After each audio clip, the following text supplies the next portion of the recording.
Mahigit isang buwan na lang ang natitira para po sa pangangampanya at mas lalong dumarami ang nagpapakita ng suporta sa kandidatura ni Pastor Apollo C. Quiboloy at noong buong Duterte Senate slate.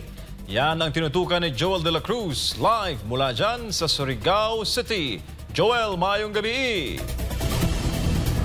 Yes, MJ, magandang gabi mga kapartner. Nandito tayo ngayon sa Barangay Washington, Surigao City. Mahigit isang buwan na lang ang natitira sa pangangampanya at mas lalong dumarami ang nagpapakita ng suporta sa kandidatura ni Pastor Apollo C. Quiboloy at sa buong PDP laban senatorial slate.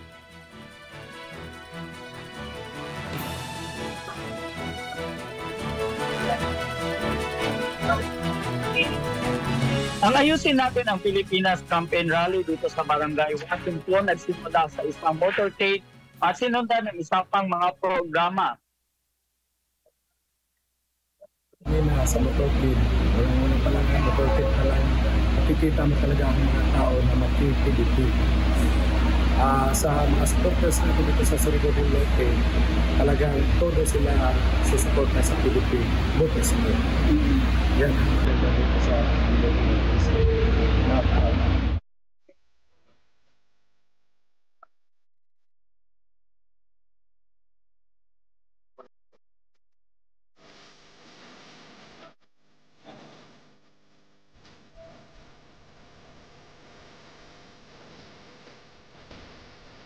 Sa Surigao del Norte, sa City, laban tayo, pray lang tayo, lalo lang kay Atay Digong, sana makauwi na dito ng Pilipinas. Yun lang, salamat.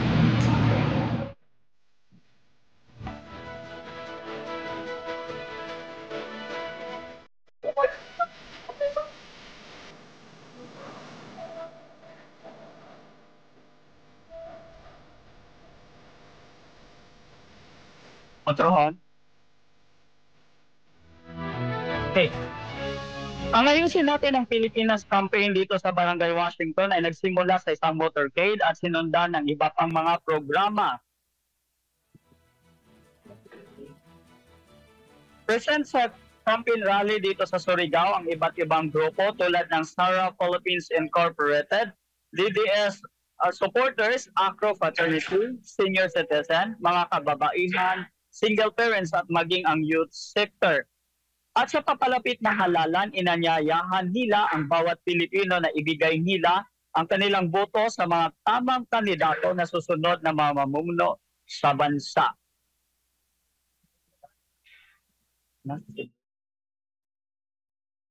Kapartner, pagkatapos nitong programa dito kung titingnan natin ang mga reaksyon ng mga Surigaonon, mukhang hindi malabo na marami pang susuporta dito sa Surigao City sa kandidatura ni Pastor Apollo C. Quiboloy at sa buong PDP laban senatorial slate na inendorso ni dating Pangulong Rodrigo Duterte.